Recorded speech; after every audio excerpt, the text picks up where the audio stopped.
Tea கடை kitchen சொந்தங்களுக்கு வணக்கம். கல்யாண வீட்டு சாப்பாட்டோட ஹைலைட்டே ரசம் தான். வாழையில் சுட சுட சோறு வச்சு அதில் சூடாக பருப்பு ரசத்தை ஊற்றும் போது அந்த ஸ்மெல்லும் அந்த டேஸ்ட்டும் பார்த்தீங்கன்னா அப்பப்போ அவ்வளவு அருமையாக இருக்கும். அந்த ஆத்தென்டிக்கான கல்யாண வீட்டு ரசத்தை நம்ம வீட்டிலையே எப்படி செய்யலாம் அப்படிங்கிறத இப்போ நம்ம பார்க்க போகிறோம். வணக்கம். நீங்கள் நம்ம டீ கடை கிச்சனில் என்ன பார்க்க போகிறோம்னா ரசம், கல்யாண வீட்டு ரசம், பருப்பு ரசம் எப்படி பண்ணுவாங்க அப்படின்னு தான் பார்க்க போகிறோம். இது இப்போ நம்ம அதுக்கு இந்த பேன் அடுப்பில் வச்சுட்டு அடுப்பத்தை வச்சாச்சு. பேன் சூடாகிட்டு இருக்கு. சூடாகிட்டு இருக்க டயத்தில் நம்ம ஒரு சின்னதாக ரசப்பொடி ஒன்று ரெடி பண்ணணும். அதுக்கு ஒரு 2 டீஸ்பூனு மல்லி, விதை மல்லி 2 டீஸ்பூன் மட்டும் சேர்த்துக்கோங்க. மிளகு ஒரு 2 டீஸ்பூனு, நிறையா 2 டீஸ்பூன் நிறையா சேர்த்துக்கோங்க. சீரகம் ஒரு 2 டீஸ்பூன்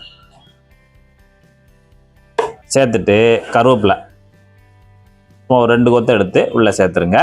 இப்போ எல்லாத்தையும் நம்ம லைட்டாக ரோஸ்ட் பண்ணணும். இதை மான சூட்டில் வச்சு லேசாக மனம் வர்ற மாதிரி வறுத்துக்கோங்க.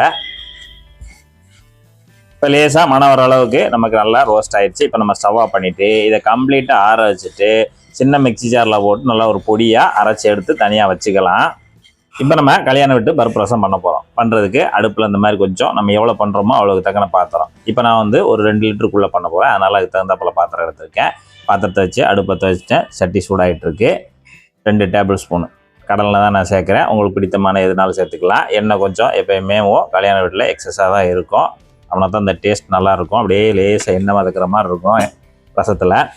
இப்போ நமக்கு எண்ணெய் சூடாகி வரட்டும். ஒரு 1/2 டீஸ்பூனு கடுகு நல்லா பொரிஞ்சு வரட்டும். கடுகு பொரிஞ்ச உடனே 1 டீஸ்பூனு ஜீரகம், முழு ஜீரகம் போட்டுருங்க. ஒரு 1/2 டீஸ்பூனு வெந்தயம். இது எல்லாமே நல்லா பொரிஞ்சு வரட்டும். பொரிஞ்சு வந்த உடனே இங்கே ஒரு 50 கிராம் பூண்டு நல்லா நசுக்கி வச்சுருக்கோம். அதை உள்ளே சேர்த்துடலாம். இந்த மாதிரி காஞ்சி தொலியை நீக்கிட்டு மிச்சதெல்லாம் நம்ம இடிவரலில் போட்டு நசுக்கிட்டு உள்ளே சேர்த்துக்கலாம். லேசாக அந்த வாசனை வரணும், லேசாக செவந்து வரணும். அந்த பூண்டு அந்த ஃப்ளேவர் நல்லா இதில் இறங்கணும். அந்த எண்ணெயில் அப்படி இறங்கி வர்ற மாதிரி ஒரு நிமிஷம் மட்டும் நல்லா இதில் எண்ணெயிலேயும் நல்லா பிரட்டி கொடுங்க. பிரட்டி கொடுத்துட்டு இங்கே தக்காளி வந்து ஒரு 3 தக்காளி நல்லா கொஞ்சம் மீடியம் சைஸில் 3 தக்காளி. இது கிட்டத்தட்ட ஒரு 150 to 200 கிராம் இருக்கும். அந்த தக்காளியை வந்து நல்லா அந்த காம்பு பகுதி கட்ட கணக்கு இருக்கிறதெல்லாம் நம்ம வெட்டிட்டு நல்லா நீட்டை வாக்கில் வெட்டி வச்சுருக்கோம். நல்லா பழுத்த தக்காளியை அதையும் உள்ளே சேர்த்துட்டு நல்லா தக்காளி நமக்கு கொஞ்சம் வதங்கி வரணும். தக்காளி வதங்கிட்டு இருக்கிற நேரத்தில் ஒரு சின்னதாக ஒரு 6 காஞ்ச மிளகா வச்சுருக்கோம். அதையும் நம்ம உள்ளே சேர்த்துக்கலாம். கல்யாண வீட்டு ரசத்தில் அந்த கருவேப்பிலை எல்லாம் நல்லா தாராளமாக இருக்கும். பார்த்தீங்கன்னா தெரியும், கருவேப்பிலை மல்லியெல்லாம் ரொம்ப தாராளமாக போட்டிருப்பாங்க. அதெல்லாம் வாசனை ஜம்முன்னு இருக்கும். இப்போ நம்ம ஒரு 2-3 கொத்து கருவேப்பிலையை தாராளமாக உள்ளே சேர்த்துட்டு அந்த எண்ணெயிலேயே நல்லா கலந்து விட்டுறலாம். மல்லியில் நல்ல ஒரு கொத்து, ஒரு 5 விரல் அளவு நல்ல ஒரு கொத்து பெரிய கொத்தாக எடுத்து நல்லா பொடிசாக கட் பண்ணி நம்ம க்ளீன் பண்ணி வச்சுருக்கோம். அதனால் நம்ம இந்த இடத்துல சேர்த்துடலாம். பொதுவாக நம்ம வீட்டுகளில் செய்யும்போது மல்லியை வந்து கடைசியாக போடுவோம். சிலர் வந்து வதக்கும் போதே போடுவாங்க. நம்ம இப்போ வதக்கும் போது போட்டோம்னா நமக்கு அந்த ஃப்ளேவர் நல்லா டேஸ்ட் இறங்கிக்கிடும். அதை போட்டு நல்லா வதக்கி கொடுத்துருங்க. சின்ன சைஸில் 4 பச்சை மிளகா 2 கீறி வச்சுருக்கேன். நீங்கள் தட்டிட்டு சேர்க்கனாலும் சேர்த்துக்கிடலாம் காரத்துக்கு. இப்போ 4 பச்சை மிளகா சேர்த்துருக்கேன் சின்ன சைஸில். அதையும் போட்டு நல்லா கலந்து கொடுங்க. தக்காளி நமக்கு இந்த அளவுக்கு நல்லா மசிஞ்சு வந்துடணும். இந்த அளவுக்கு மசிஞ்சு வந்த உடனே இப்போ இதுக்கு தேவையான உப்பு, ரசத்துக்கு தேவையான உப்பு, தூள் உப்புன்னா 1 டீஸ்பூன் சேர்க்குறேன். அப்புறம் நம்ம தேவைன்னா செக் பண்ணிட்டு சேர்த்துக்கலாம்.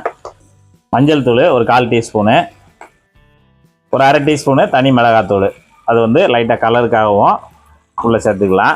போட்டு நல்லா கலந்து கொடுத்துருங்க. ஒரு நிமிஷம் மட்டும் அதில் லேசாக கிண்டி கொடுத்துருங்க. நம்ம அந்த குக்கரில் வந்து 50 கிராம் துவரம்பருப்பு எடுத்து நம்ம வந்து அந்த முங்குற அளவுக்கு தண்ணி வச்சு நல்லா குழைய வேக வச்சுருக்கோம். குழைய வேக வச்சு அந்த பருப்பு நல்லா கடைஞ்சி விட்டுறலாம். பருப்பை வந்து நல்லா இந்த மாதிரி நைஸாக கடைஞ்சிடணும். பருப்பு தெரியாத அளவுக்கு நல்லா நைஸாக கடைஞ்சிட்டு இப்போ இதில் பருப்பு கடைஞ்சிட்டோம். இப்போ நம்ம ரசத்துக்கு தேவையான தண்ணி இந்த பருப்புலேயே சேர்த்துடுறோம். தண்ணி வந்து இப்போ நான் ஒரு 1 லிட்டர் சேர்க்குறேன். சேர்ந்துட்டு நல்லா அந்த மாதிரி தண்ணியாக கடைஞ்சிருங்க. பருப்பு தண்ணி இப்படி தண்ணியாக இருக்கணும். இப்போ நமக்கு அந்த லைட்டாக ஒரு தொக்கு மாதிரி இருக்கும். அந்த அளவுக்கு நல்லா வந்த உடனே ஏற்கனவே நம்ம கலந்து வச்சுருக்கக்கூடிய அந்த பருப்பு தண்ணியை நம்ம இதில் சேர்த்துடலாம்.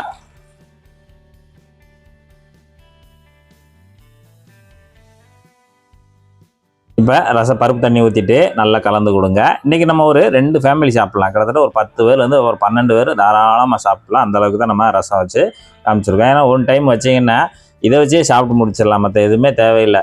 இது ரசம், மற்றவிட சைட் டிஷ் வச்சு சாப்பிட்டு முடிச்சிடலாம். அந்தளவுக்கு டேஸ்ட்டாக இருக்கும்.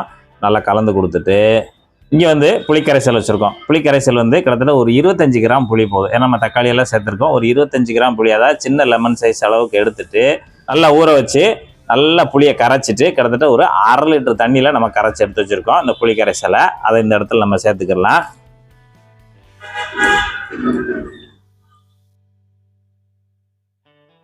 இப்போ நம்ம புளிக்கரைசலை ஊற்றிட்டு ஒரு 2-3 நிமிஷம் நல்லா கொதிச்சு வரட்டும். அது வரைக்கும் நம்ம வெயிட் பண்ணுவோம். நமக்கு இந்த அளவுக்கு நல்லா கொதிக்க ஆரம்பித்த உடனே ஒரு வாட்டி கலந்து விட்டுருங்க. கலந்து விட்டு ஒரு 2 நிமிஷம் மட்டும் கொதிக்கட்டும். இப்போ நம்ம புளிக்கரைசல் ஊற்றி நல்லா நுரகூடி ஒரு 2 நிமிஷம் கொதிக்க விடணும். அந்த இப்போ அடுப்பை வந்து நீங்கள் சிம்மில் வச்சுருங்க. சிம்மில் வச்சுட்டு ஒரே ஒரு டீஸ்பூன் இருக்கும் நம்ம வெல்லம் எடுத்துருக்கோம். வெல்லத்தை உள்ளே சேர்த்துக்கலாம். இப்போ வெல்லம் எதுக்காக சேர்க்குறோம் அப்படின்னா அதை கொஞ்சம் அந்த டேஸ்ட்டை வந்து பேலன்ஸ் பண்ணும். ரெண்டாவது காரங்கர் அந்த மாதிரி எக்ஸ்ட்ரா இருந்தாலும் நமக்கு அந்த ஒரு எரிச்சல் இல்லாமல் இருக்கும். அதுக்காக இந்த இடத்துல நம்ம ஒரு டீஸ்பூன் போல் வெல்லம் சேர்க்குறோம். வெல்லம் சேர்த்துட்டு ஒரு 1/4 டீஸ்பூனு இந்த இடத்துல பெருங்காயத்தூள் லேசாக மேலே தூவி விடுங்க. 1/4 டீஸ்பூனு. இப்போ நம்ம இங்கே மிக்சி ஜாரில் ரசப்பொடி அரைச்சி வச்சுருக்கோம்ல, அதில் ஒரு 3 டீஸ்பூனை மட்டும் மேலே எடுத்து தூவி விடுங்க.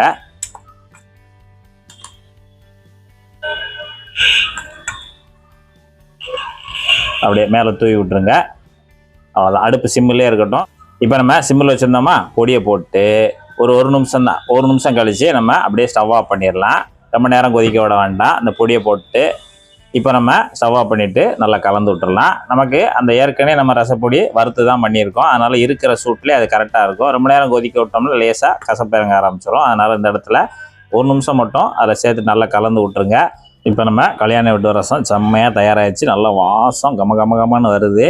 நீங்கள் எப்படி பண்ணுவாங்க, அப்படி பண்ணுவாங்க, இப்படி பண்ணுவாங்கலாம் யோசிக்க வேண்டாம். இந்த மாதிரி பண்ணுங்கள். உங்களுக்கு ஒரு சூப்பரான ஒரு கல்யாண வீட்டு டேஸ்ட்டில் ஒரு ரசம் நீங்களும் வீட்டில் தயார் பண்ணிடலாம். பருப்பு ரசம் பார்த்திங்கன்னா நம்ம பண்ணும்போது அது கொஞ்சம் கிரேவி மாதிரி இருக்கும். அடுத்தடுத்து நம்ம சேர்க்கும்போது நமக்கு அந்த ரச பக்குவத்துக்கு வந்துடும். இப்போ நம்ம ஊற்றி குடிக்க ஆரம்பிச்சிடலாம். இன்றைக்கி நம்ம டீ கடை கிச்சனில் கல்யாண வீட்டு பருப்பு ரசம் கமன்னு மணத்துக்கிட்டு இருக்குது. நல்லா அருமையாக ரெடி ஆகிருக்கு. இந்த ஒரு ரசம் வச்சிங்கன்னா மற்ற எதுவுமே தேவையில்லை. சைடிஷ் மட்டும் வச்சு நீங்கள் அழகாக இன்றைக்கி நிலைமையை நீங்கள் சமாளிச்சிடலாம். அந்தளவுக்கு அருமையாக இருக்கும்.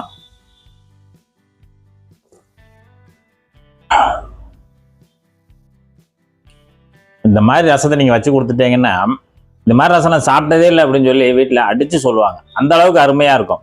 அந்த வாசமும் சரி, அந்த டேஸ்ட்டும் சரி, அந்த பருப்போட டேஸ்ட்டு எல்லாம் கலந்து செம்மையாக இருக்குது. இந்த மாதிரி மெத்தடில் நீங்கள் ஒரு தடவை ட்ரை பண்ணி ஒரு ரசம் நீங்கள் செய்து சாப்பிட்டீங்கன்னா திரும்ப இதே மாதிரி செய்வீங்க. இதே மாதிரி செய்து சாப்பிட்டு பார்த்துட்டு எப்படி வந்ததுன்றதை கமெண்ட்டில் சொல்லுங்கள். நன்றி, வணக்கம்.